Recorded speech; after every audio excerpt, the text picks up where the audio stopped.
Ito yung mga ginagawa natin ngayong araw mga sir. Ares. Tapos ayan, puro click. Dito sa ginagawa ni Hapon, kasundot nga. Ayan, ginagawa natin dito mga sir, magtatap overhaul tayo or tinatap overhaul natin. Gawa kasi ng sobrang lakas kumain ng langis. At isa pa, tumatapon na yung langis sa tambutso. Yan na yung mga sinyalis na yung unit talagang kailangan ng palitan ng pisa. Tulad nito. Yan, gas-gas na gas-gas. Makikita nyo rin dito sa carbon deposit sa cylinder head natin. Yan, basang-basa. Pero hindi ito overheat kasi hindi mo natin makikita ng overheat na ganyan. Itong mga naiwan na yan, yan yung tira dito sa ating gasket. Kaya napaka-importante kapag once na tayo nagtatap overhaul, laging bago ito. Huwag nyo nang ilalagyan ng sealant kasi sablay din yun. Okay sa mga unang buwan, 2 buwan, kaso bumabalik din sa susunod na mga buwan. Kaya gagawin natin ito. Kikinisin natin yan, saka yan. Pati ayun, yung piston niya. Gas-gas na gas-gas.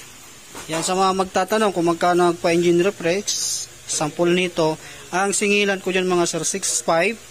Sobrang-sobra na po yung 6.5. Parts and labor na po yun.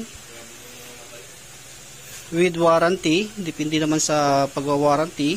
Kasi kung sa loob ng 1 buwan nasira, dahil nga natuyo ng langis, lalo kung ang trabaho ng motor ay lalamove, ganyan, yung sa taxi, yung 1 month, tapos first change oil 1,000 to 1,500, saglit mo lang makuha yun. Kaya dapat aware tayo dun sa langis. Malungkot to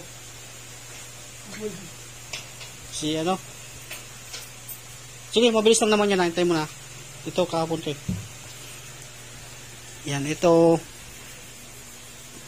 laging problema kapag ito'y ginamitan ng lining na hindi magandang lining, aftermarket na lining, tapos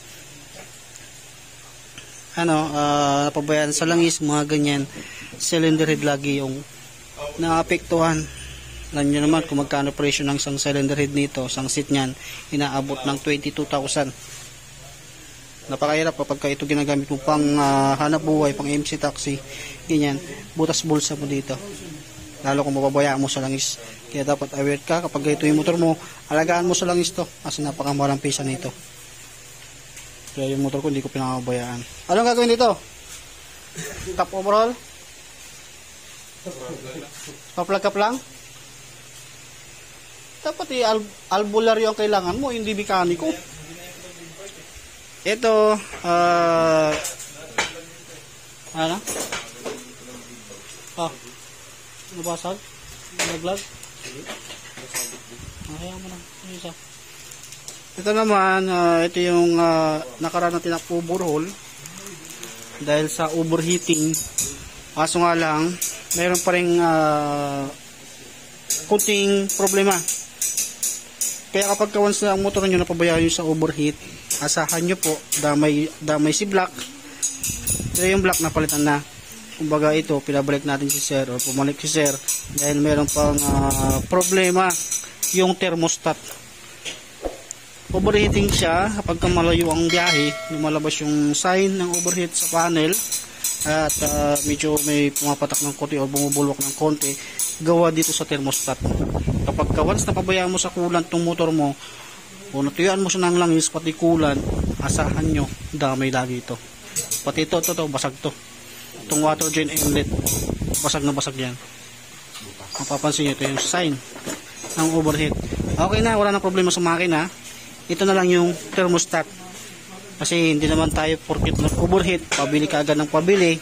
Kaya kailangan, inuumpisan mo natin sa paisa-isa. Tulad dito, napakamahal nito mga sir, nasa 2,000 mahigit po yan. Depende, 2 klase kasi yan. Yung isa, silver yung takip, yung isa, blue.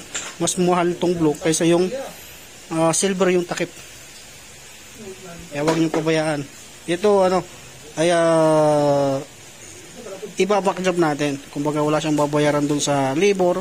Kasi nga pagdating sa mga overheating mga sir, maraming cost. Andyan na yung si takip ng radiator, andyan si radiator, andyan si fan, tapos andyan si thermostat water pump. Pero ito, goods na to kasi nung pinainit ng motor na to, umiinit sa taas, sa baba hindi umiinit.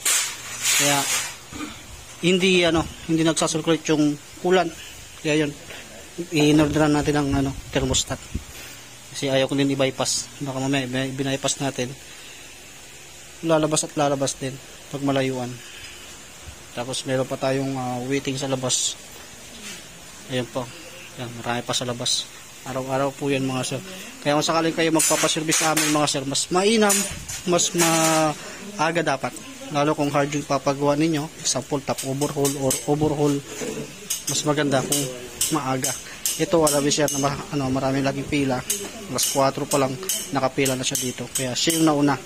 Kaso nga lang, matatagal lang pa rin, aabutin pa rin ng hapon. Gawa kasi lang sa sobrang hirap yung gagawin dahil kinayod yung cam holder. Kinikinis natin yung pinagkayuran, tapos check natin yung i-pillar gauge natin mamaya after natin may kabit yung dalawang cams.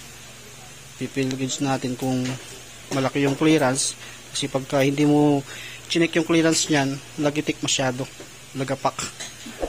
Kaya ito yung mahirap dito.